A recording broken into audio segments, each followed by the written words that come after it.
विकास दुबे जी। श्री हरिवंश महाराज जी। महाराज जी, क्या भक्ति में आंसू बहाना ही परम अवस्था है या फिर एक ऐसा क्षण? क्या आंसू ऐसे बहा सकते हो? बहाओ नहीं, हम कह रहे हैं जिसको लगता हो कि तो बहा के दिखाओ। कितनी देर बहा सकते हो ड्रामे में? कितनी देर? अरे आंसू प्यारे के प्यार में जब निकलते हैं, वो कोई साधारण आंसू होते हैं? अपने प्रीतम के मिलन की चाह में हृदय पीड़ित हो रहा है, उस पीड़ा में जो आंसू निकलते हैं, एक एक बूंद जगत को पावन करने वाले होते हैं। वो कोई साधारण आंसू होते हैं क्या? हाँ, अब कथा चल रही भगवान की और याद आ रही आपका लड़का मर गया था या कोई घटना, उसमें आंसू निकल रहे, वो बात अलग है। लेकिन सीधे भगवान की स्मृति में जिसके आंसू निकल रहे, कोई छोटी मोटी बात है क्या? बहुत बड़ी बात है। तो स्मृति में ही निकलते हैं, भगवान की स्मृति में आंसू निकलना बच्चा, गदगद कंठ नयन बहानी है, लेकिन साक्षात नहीं होता है। धीरे धीरे धीरे धीरे गदगद कंठ नयन बहानेरा, मम गुण गावत पुलक शरीरा, गदगद कंठ नयन बहा। भगवान की याद में, भगवान की चर्चा में रोमांचित हो गया, अश्रु प्रवाह हो रहा है, थोड़ी देर के लिए शरीर संसार को भूल गया। ये भक्ति का लक्षण है। लेकिन पूर्णता कोई इसी से नहीं मानी जाती। प्रभु, ऐसा होता है कि जैसे जब जाप करते रहो तो ऐसा होता है कि अब मतलब पीछे हटने का मन नहीं करता, ऐसा लगता है अभी कम समय ही कम। हाँ, बस अब उसको अंदर रखो, किसी से बताओ मत। ये भगवत भक्ति के जो अनुभव होते हैं, इनमें जो हमें कृपा प्राप्त होती है, इसको यदि हम कह देते हैं तो फिर बाधा पड़ जाती है। इसलिए इसे गुप्त रखो। अब जैसे आपके आंसू चल रहे हैं और कोई पूछ रहा है कि आप रो रहे हो क्या? नहीं, मेरी आंखों में परेशानी है। ये हम व्यक्त ना करें कि हम भगवान की याद में रो रहे थे या भगवान के लिए रो रहे थे। इसको गुप्त रखा जाता है। जैसे कोई अपने धन को प्रकाशित नहीं करता, ऐसे भक्ति भाव को प्रकाशित नहीं करना चाहिए। जितना छुपाओगे उतना ही बढ़ेगा और जितना छपाओगे उतना ही घटेगा। ये ऐसा मार्ग है भगवत भक्ति का मार्ग। वो हम लोग प्राय अहंकारी जीव हैं, तो यही लगता है कि चार बूंद आंसू गिरे तो चार लोग कहें कि बड़ा भगत है भगवान का, वो अहम पुष्टता के कारण। तो हमें चाहिए इन बातों को छुपाना चाहिए और अपने को बहुत दैन्य मानना चाहिए कि मेरे में वो भक्ति कहाँ है जो महापुरुषों में थी। तो अपना दैन्य से चलेंगे तो हम निकल जाएंगे।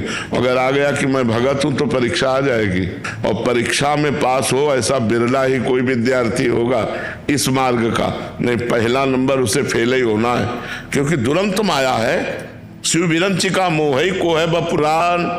ईश्वर कोटि के महापुरुषों को मोहित कर लिया तो हम तुम तो मतलब पामर जीव हैं, थोड़े में लुभायमान हो जाएंगे। ईश्वर कोटि के महापुरुषों को माया ने मोहित कर लिया। ऐसी विचित्र माया है। तो डरते रहो और अंदर जो भक्ति भाव से छुपाते रहो तो निकल जाओगे। सौमक रॉय जी। श्री हरिवंश महाराज जी। महाराज जी, कर्म योग, ज्ञान योग, भक्ति योग, इनमें से श्रेष्ठ कौन सा है प्रभु? भैया, तीनों भगवान की प्राप्ति कराने वाले हैं। अपने मन के अनुसार जो प्रिय लगे उस योग को स्वीकार कर लेना चाहिए। जैसे केसी घाट, जुगल घाट, विश्राम घाट, लेकिन जमुना जी कौन है? एक ही तो है। जमुना एक, घाट बहुतेरे।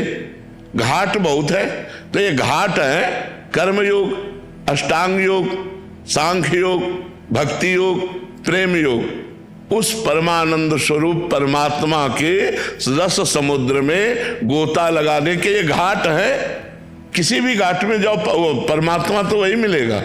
परमात्मा 10-20 थोड़ी है, वो तो एक ही है। विश्राम घाट में गोता लगाओ तो यमुना जी, जुगल घाट में गोता लगाओ तो यमुना जी, केसी घाट में गोता लगाओ तो यमुना जी है, तो यमुना जी तो वही कृष्ण परमानंद स्वरूप परमात्मा, वही आनंद का अनुभव कराने के लिए ये अलग अलग रुचि के मार्ग दिए हैं कि जिसका कर्म योग में रुचि है तो कर्म योग से भगवान के मार्ग में जाए, अष्टांग योग से रुचि तो अष्टांग योग से जाए, सांख्य योग से रुचि तो सांख्य योग से, भक्ति योग, प्रेम योग, जिस योग में तुम्हारी रुचि हो उस योग से चलो।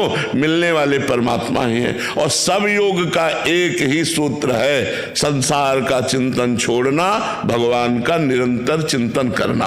हर योग का, अष्टांग योग में चित्त वृत्ति का निरोध करके परमात्मा में स्थित हो जाना, भक्ति युग में भगवान के लीला गुण नाम कीर्तन का गान करते हुए भगवान में तन्मय हो जाना। सांख्य योग में ब्रह्म सत्यम जगन मिथ्या, जगत मिथ्या है ऐसा मानकर इसका त्याग कर ब्रह्म में स्थित हो जाना। सब योगों का सार है भगवान का निरंतर स्मरण और संसार के चिंतन को छोड़ना। बात समझ रहे हो ना? गुरु जी, अगर कर्मों में पहले से दोष हो और किया हो हमने, तो क्या हम भक्ति कर रहे हैं या हाँ, तो कर्म शांत हो जाएंगे, वो नष्ट हो जाएंगे।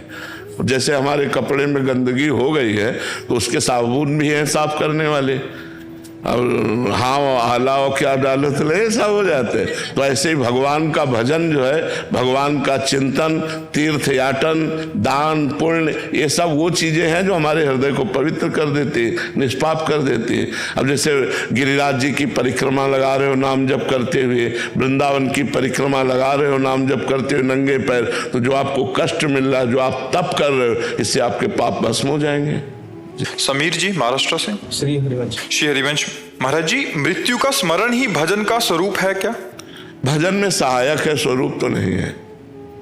महाराज जैसे हमेशा मतलब डर लगा रहता है मन में। हमने क्या कहा?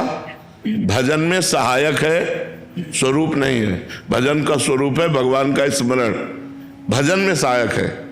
जहां हमारा राग होता है, जब हम ये चिंतन करते हैं कि यार मरना है, तो सब बेकार लगता है। कि जब मरना है सब छूट जाएगा यार, तो राधा राधा जपो जिससे मंगल हो जाए, भगवान का स्मरण करो जिससे मंगल हो जाए। तो ये मृत्यु का भय सहायक है, ना कि भजन है। महाराज जी ऐसे लगता है कि कभी भी मर सकते हैं, तो और ज्यादा नाम जप। बिल्कुल बिल्कुल, वो तो तुम्ही को क्या लगता है, हमको भी लगता है क्योंकि यहाँ कोई टाइम तारीख तो है नहीं।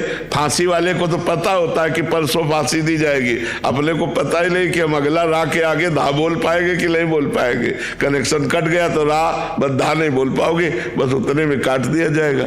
इसलिए निरंतर भजन का अभ्यास करना चाहिए, पता नहीं कब मृत्यु हो जाए। निधि यादव जी। राधा वल्लभ श्री हरिवंश महाराज जी। महाराज जी, क्या प्रबल इच्छा श्री जी की प्राप्त करने की रखनी चाहिए, लेकिन आप कहते हैं होती कहाँ है? श्री जी की प्राप्ति की प्रबल इच्छा होती कहाँ है? कोई करने से है क्या? ये भजन से इच्छा होती है, नहीं भोगों की प्रबल इच्छा होती, श्री जी की प्राप्ति की इच्छा नहीं होती। भोगेश्वर प्रसक्ता नाम तयापहत चेतसाम व्यवसायत्मिका बुद्धि समाधो न विधीयते। जिसका चित्त भोग और ऐश्वर्य ने अपहरित कर लिया है, वो परमात्मा प्राप्ति की इच्छा ही नहीं कर सकता। श्री जी मिल जाए, ये इच्छा हो जाए तो बहुत बड़ी मंजिल तय हो गई। अब उसी इच्छा में तो रोना तड़पना आता है, उसी इच्छा में तो व्याकुलता पैदा होती है। तो श्री जी के मिलन की इच्छा किसको है? बातें चाहे हृदय से कोई भी बनाओ, मिलने की इच्छा नहीं। जिसके मिलन की इच्छा आ गई, वो तो बहुत ऊंचाई पर चढ़ चुका है। भगवत प्राप्ति की लालसा जिसके अंदर जागृत हो गई, वो बहुत ऊंचाई पर चढ़ चुका है, और उसको कोई गिरा नहीं सकता। तो हमारी क्या होती है, चलते तो भगवत मार्ग में, लेकिन इच्छाएं भोगों की होती है, इच्छाएं मान प्रतिष्ठा की होती है, इच्छाएं संसार की होती है, तभी श्री जी नहीं मिलती। अगर श्री जी के मिलन की इच्छा प्रबल हो गई, तब तो श्री जी कहीं बाहर थोड़ी, हमारे हृदय में नारायण या गौर श्याम को हृदय निकुंज बसइए, हो तो यही हृदय रूपी निकुंज में विहार कर रहे हैं। पर्दा हटा, वो नित्य विहार का दर्शन होने लगा। एक कृष्ण हजारों गोपियां, पर हर एक गोपी का अपना था कृष्ण। हाँ बिल्कुल ठीक है। एक प्रेमानंद लाखों भक्त, हर एक भक्त का अपना प्रेमानंद। ये तो अलग अलग अनुभव की बात है। हो संसारी या साधु संत, सबको यहां लगता अपना ज्ञान अल्प। तेरी चौखट पर जिसने शीश झुकाया, राधा रानी ने अपना बनाया। धन्य भाग आज हमारे प्रेमानंद रूप में प्रत्यक्ष शिव दुलार।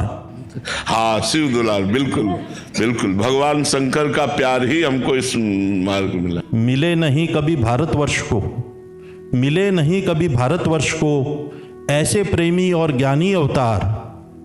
पाया कष्ट आपने अपरंपार, मिल रहा फल जन जन अपार, मिल रहा फल जन जन। बहुत सुंदर बहुत सुंदर।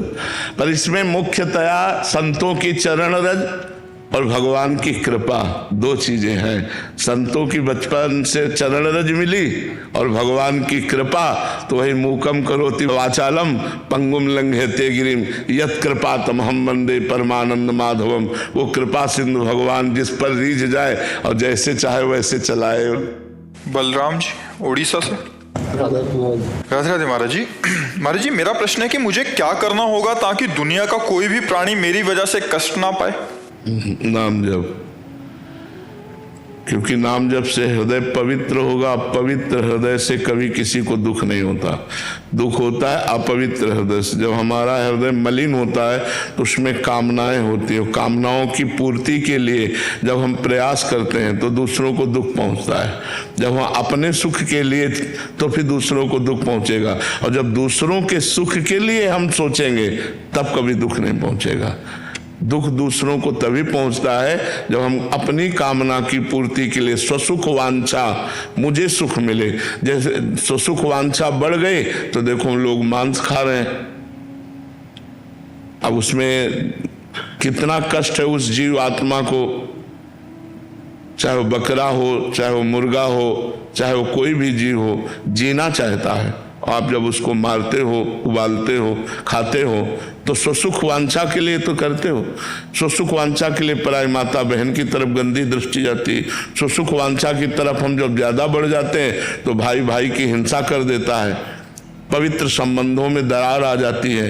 हमारा व्यवहार बड़ा राक्षसी स्वभाव का हो जाता है। तो ये स्वसुख वांछा का त्याग हो जाए तो बात बने। और ये स्वसुख वांछा होती मलिन हृदय में। हमें चाहिए निर्मल हृदय। इसलिए नाम जप करो, शास्त्र स्वाध्याय करो, सत्संग करो, तो ये मलिन हृदय निर्मल हो जाए तो हम दूसरों को सुख पहुंचाएंगे। दूसरों को सुख पहुंचाना भगवान की प्राप्ति का उपाय है। नाम जप करो, इसी से हो जाएगा। नीता जी नैनीताल से। जी राधे राधे महाराज जी, आपके चरणों में कोटि कोटि प्रणाम। गुरुदेव, मन कभी बहुत खुश रहता है और कभी बहुत दुखी रहता है। महाराज जी ऐसा क्यों होता है? हाँ, सतोगुण, रजोगुण, तमोगुण। जब सतोगुण रहेगा तो शांत रहेगा, प्रसन्न रहेगा, दया भावना रहेगी, अच्छी बातें आएंगी। रजोगुण आएगा तो गंदी बातें भोग की आएंगी। तमोगुण आएगा तो जलेगा हृदय, द्वेष होगा, निद्रा, आलस्य, प्रमाद, क्रोध, द्वेष, ईर्ष्या, ये सब बातें आएंगी। इन गुणों का प्रभाव हमारे ऊपर ना पड़े, इसलिए सतत भगवद स्मरण। हमारे हर प्रश्न का यहाँ उत्तर मिलेगा भजन। अगर भजन नहीं तो सब बेकार। चाहे पानी मथने से भले मक्खन निकल आवे, बालू पेरने से तेल निकल आवे, पर बिना भजन के दुखों से नहीं बच सकते। बारी मथे घृत होए बरु, सिकताते बरु तेल, बिनु हरि भजन न भवतरी, या सिद्धांत तपेल। इसलिए राधा राधा राधा राधा जपो, सब ठीक हो जाएगा। नाम जप करो, बिना नाम जप के ठीक नहीं होगा।